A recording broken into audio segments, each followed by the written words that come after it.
जागिए बाबा भोलेनाथ, सुनी अर्जिया हो।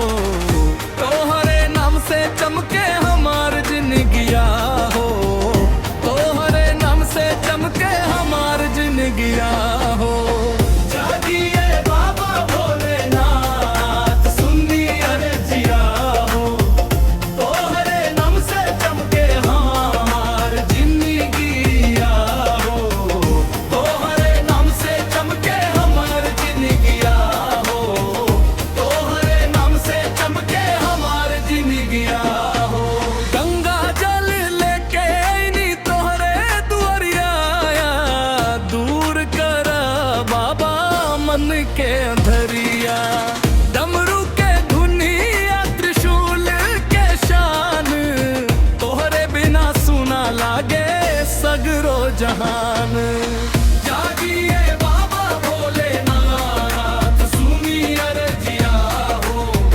तोहरे नाम से चमके हमारा तकदीरिया हो।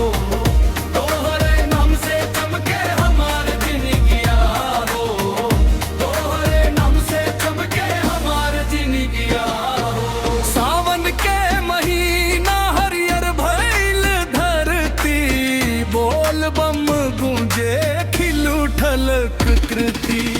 भांग धतूरा बेलपत्र चढ़ाई, भोले बाबा आज आशीष बरसाई।